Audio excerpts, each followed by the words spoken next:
I broke my leg. Well, here's It's going to give them ice. Now go back to class.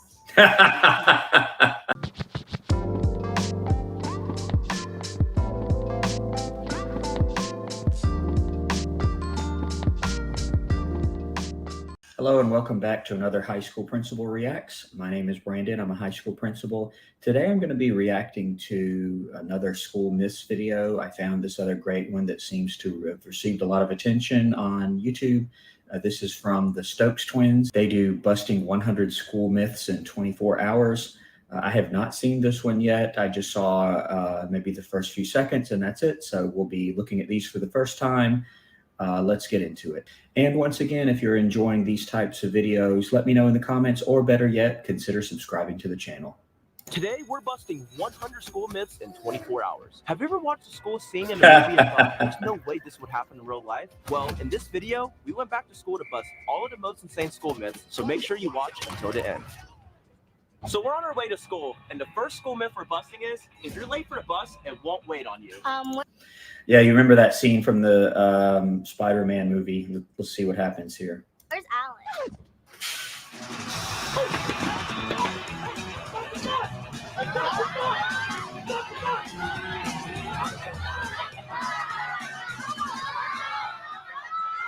What's the driver doing?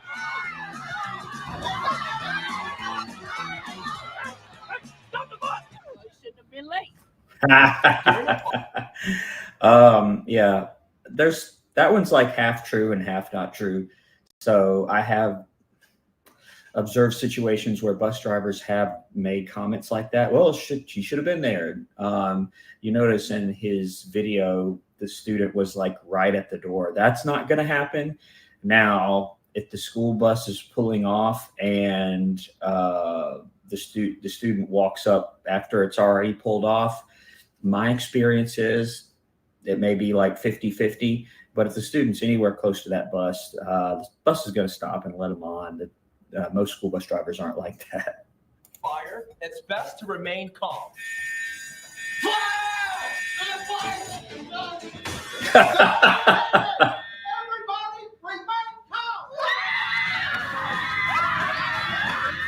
No, anybody who's ever been in any school can tell you, especially if you've worked in a school, fire drills have been going on for decades. And so of all the different emergencies, I mean, we could talk about some of the newer issues that schools deal with, but fires, no, you're not going to see this. The fire drill has been a tried and true emergency procedure, and you're not going to see this. People just kind of get up and line up and go outside.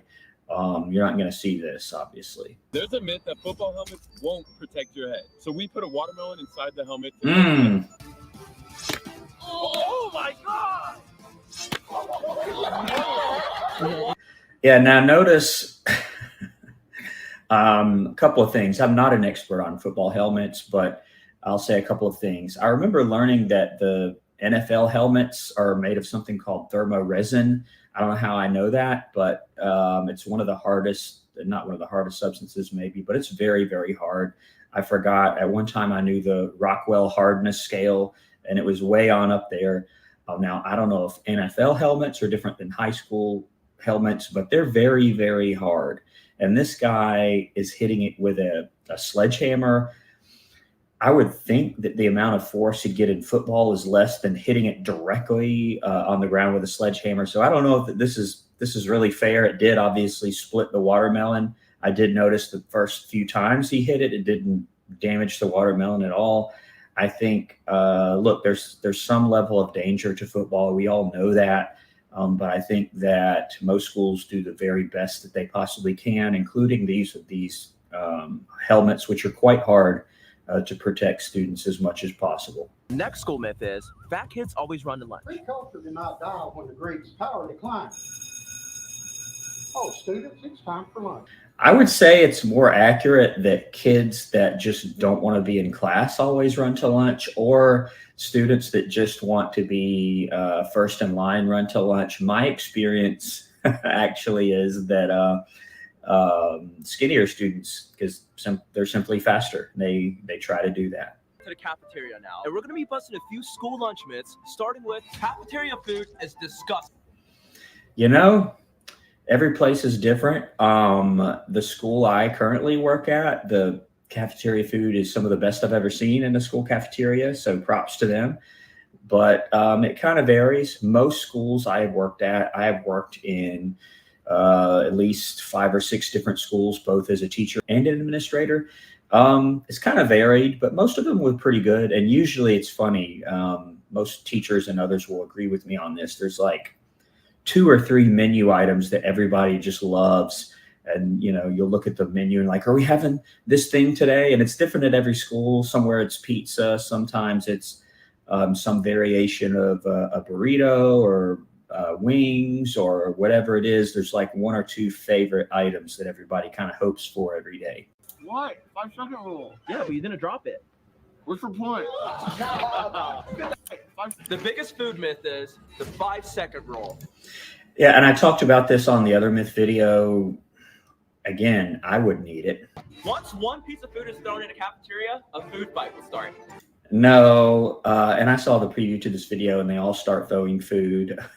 The kids in this video probably had a blast doing this, but no, I don't know that I've ever observed an all-out food fight. Now I have observed a couple of groups of kids and this was at a high school that started throwing food. This particular school, I would get scared if we had any kind of round-shaped food that was easily throwable, like a apple or an orange. But aside from that one particular issue we kept having at this one school, I've never seen that. Typically, somebody throws one piece of food like he's saying here, and someone sees it and puts a stop to it because most people don't want to get in trouble for something like that. So we just nip it in the bud and kind of move on is the more realistic scenario. The next myth is wrestling in school is nothing like WWE. Welcome to Wrestling 101. First technique that I'm going to teach you is the body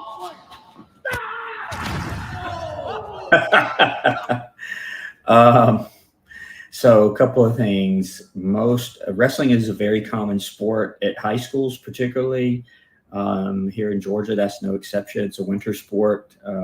Very active in wrestling at all the schools that I've been at. And I'm not a wrestling expert, okay? I never wrestled myself, but most wrestling coaches like this guy probably does have a lot of experience and probably could body slam you, but it's nothing like WWE. School dress code is way more strict on girls than guys. Yeah, I've heard this said before, but that's not the case. The reality is we just, this has been true at every school I've ever been at. There's just more incidents of girls that tend to break it. That's only my opinion based on my experience. We do have issues with guys, but it's typically different issues. You get the, sagging pants or the footwear people want to wear, practically just their socks when they come to school. With girls, it's like 100 different things that tend to happen. So I'm not going to comment too much on it, but it's not that the dress code is any worse. It's just historically they tend to break it more, at least in my personal experience. One of the biggest school myths is the cheese touch is real. Oh, man. So I actually didn't know what the cheese touch was, believe it or not. I actually have created a video about Diary of a Wimpy Kid. That will be coming at some later point. I almost started gagging when I saw the cheese touch part of the movie at the end, where they talk about it at the beginning. I've never heard of anything like this. Most people I know would see something disgusting like that and have somebody remove it. Cheese touch. I'm gonna go inside the restroom to get rid of the cheese touch. You see the guys, I know they went in here for the purpose of this video, but particularly these look like middle school students. We do have to check in there every once in a while to make sure there aren't students just hanging out. Schools in the past that I've worked at, there have been issues with students skipping and just kind of hanging out in there. So we would have to check periodically. And of course, many schools do have an issue with vaping and things of that nature We do, for student safety, have to go check every once in a while, make sure this isn't happening. This is fairly innocent, but surely these students need to be somewhere other than playing rock, paper, scissors. Dogs will eat your homework. Let's find out. Uh-oh. Wait, he did eat it. He's eating it. Yeah, so I didn't expect that. You know, I've never actually heard, believe it or not, people say, oh, yeah, your dog ate your homework. I've never heard anybody actually try that in real life. And I didn't expect a dog to actually be interested in eating it, but hey, he was eating it. It's impossible to sleep on a school bus. I have seen kids and adults sleep soundly on school buses that were really bumpy. I have no idea how they do it. I was never very good at it. I think there's a technique to putting your head at just the right kind of crevice between the window and the seat, and avoiding that metal frame to the window that you see there, and the little, you know, if there's a jagged edge there, you want to avoid that. There's a whole art to sleeping on school buses. Students will leave love letters in each other's lockers. I mentioned this in another video. I think this was true back in the day, or I mentioned the lockers in another video. Most schools, even if they have lockers in their building, just simply don't use them for safety reasons, for fear of students putting or hiding items in there, which did happen back in the day. But a lot of schools, even if they might have lockers, many do not use them nowadays. Also, I think with the invention of, you know, text messaging, group chats, group text, various social media platforms, doing this just simply isn't necessary anymore. Stay seated. The bell does not dismiss you. Yeah, I mentioned this one briefly in another video, so I won't go far into it. It's just a sign of respect. I've seen teachers like this guy take it way too far, but yeah, you want to just stick around long enough for the teacher to finish their thought and then move on to your next class. School nurses will only give you ice no matter how bad your injury is. I broke my leg. Well, here's It's going to give them ice. Now go back to class. And he says, can I just take a nap here? I had one school in particular where students were always doing that. They were trying to almost use the nurse's office as their own personal nap room. And, you know, there are situations, most school nurses' offices in schools do have beds or a bed, you know, in the case of some minor emergency or a student needs to lie down because of some condition that they have it, you know, but really it's just until their parent can come and get them, or they can go see a doctor or something if it's more serious. And with the giving ice to students, there's some truth to that. The reality is that, you know, back in the day, most school nurses had a lot more freedom in terms of giving over-the-counter medication. I remember back in the day, you know, it was nothing for a school nurse to just give you Tylenol or whatever she had back there. Nowadays, different school districts are going to have different policies on that. So it kind of depends on where you live. A lot of places I have been, yes, the school nurse can dispense your own medication, but there's a process for that, and you have to get, you know, the prescription and a note from your parents saying it's okay. Even for over-the-counter medications like Tylenol, Advil, some places just don't do it. They'll say, we don't do that, sorry. Other places will allow it if you have a parent, you know, bring a note and a fresh unopened bottle saying, hey, it's okay to give my son or daughter this medication we needed. It's really a tough situation because you get in a lot of situations where the student really needs that or is hurting. The most common is actually like a sports, like our athletes, either a sports injury or they're just working really hard, have a cramped muscle or something and are wanting something like that. So the parents have to bring in a fresh bottle. And that's really unfortunate too, because I have seen in the past at other places I've worked at where students will they'll have a bottle of Tylenol, but they'll have, you know, other things in there that they're not supposed to have. So for that reason, you have to bring in a fresh bottle straight from the store. That's really unfortunate, but most students are able to get what they need. You know, they just have to go through the process, and it's not a problem. But yeah, the thing with the nurse saying, oh, here's some ice, go back to class. I'm not going to say that's always what happens, but there's a hint of truth to that. If you take out a pack of gum in class, everyone will ask for one. Oh, can I have some gum? I'm thinking more back to my student days. I think this is probably true.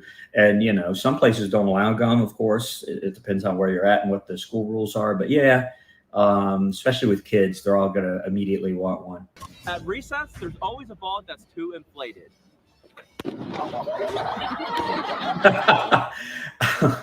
I've never seen one do that. My personal experience is they're usually, if there's a problem, it's because they're underinflated. I've never seen this where you just throw it and it explodes because it's almost ready to burst. So I've never seen that. Students with glasses are smarter. What is the capital of the United States? San Francisco. Okay. All right. Now, why don't you take off your glasses and we're going to see if it makes her smarter. Okay? What is the capital of the United States? Santa Monica. Yes. That didn't help. Yeah, I mean, there's nothing to that. It's just, I don't know why when someone has glasses on their face, we think, oh, that person's really, really smart. I don't think that's the case. I don't know where they got this one from. I guess they were struggling to get to 50 myths.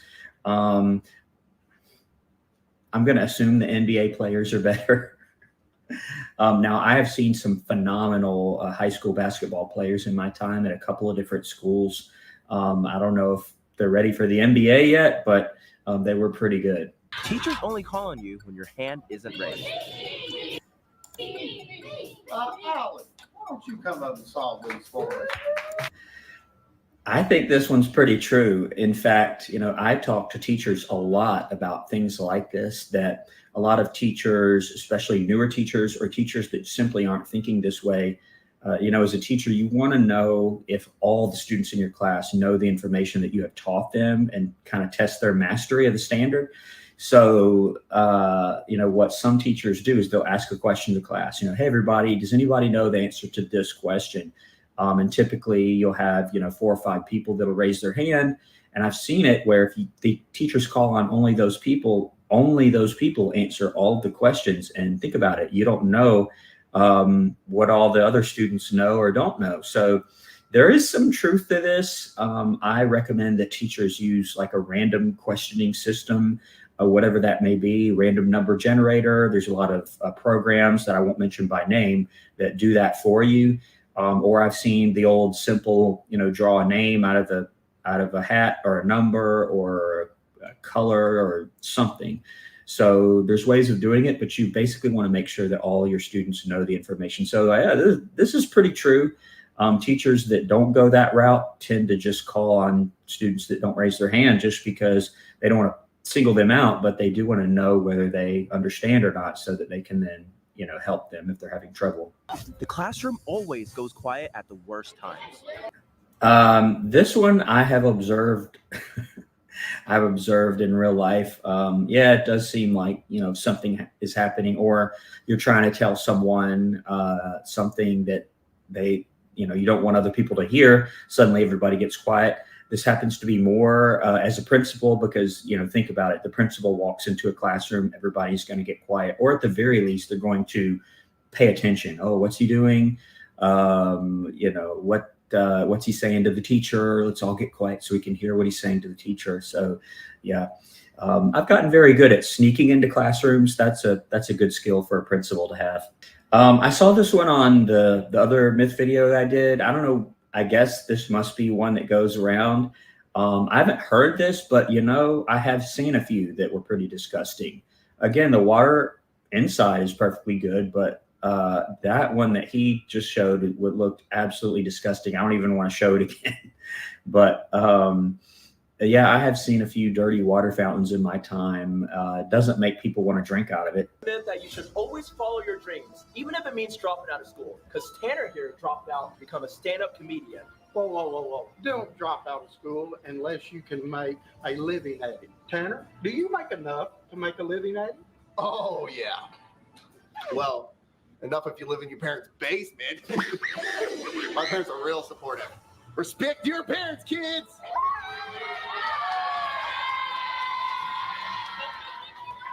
Don't drop out of school. Yeah, and this is true. I mean, I know they're making it a little cheesy, but yeah, if you drop out, statistically, it's much, much, much harder to earn a living. Is it impossible? No, but it's extremely difficult. And generally, the more education you have, the more options you have. That's not true in every single field, but just very generally, often it is true, depending on what you want to do. All right, so we're outside a teacher's lounge, and apparently it's paradise in there. I remember as a student thinking this, I think it's the word lounge. Because when you think of a lounge, it's like, oh, you just go in there and relax, and people are getting, massages and spa treatment. They're just living it up in there. So no, I don't think so. I remember one place one school I was at, they called it just a break room. But yeah, teacher's lounge or sometimes I've heard teacher's workroom or break room, but teacher's lounge, yeah, but it's not really a lounge. Now this teacher's lounge, I would say it's kind of sort of typical. There's a mail room. They kind of combined it with the teacher's lounge there. There's a fridge. A lot of teacher's lounges have a refrigerator. Now the inside of that refrigerator is not so glamorous. There's usually all sorts of stuff there, and not everybody collects their stuff in a timely manner. There's usually some kind of Coke machine or snack machine or soda machine, I should say. Microwave, yeah, sure. Little cabinets. Yeah, that's a teacher's lounge. Nothing special. Really, it's just a place for the teachers and staff to just take a minute away from the students and, just collect their thoughts or get something to eat or whatever, or you might have a discussion in there that students don't need to hear. That's very typical. And this picture of the teacher's lounge refrigerator. Yeah. Holy stats! No room in there? Where? Oh my God! Oh. They definitely take naps here. Nah. The last school myth is teachers are underappreciated and underpaid. And because of that, we have $10,000 for you right here. Wow. No, fellas. I don't know what to say. Wow, that's pretty cool. Yeah, I agree. Teachers are underappreciated and underpaid. The experience you have as a teacher is going to vary widely depending on what school you're at, what students you have, what courses you teach, what level you teach at, where you are in the country. But yeah, it's definitely true everywhere I've been.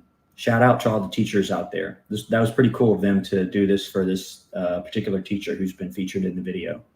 Well, I'm going to end the video right there. I do hope you enjoyed this one. I certainly did. I'm going to end it on a positive note here with this teacher getting the money. If you've been enjoying these types of videos, please let me know. Also, consider subscribing to the channel, High School Principal Reacts, and click here if you'd like to see another one of my reaction videos. I'll see you next time on High School Principal Reacts. Thanks for watching.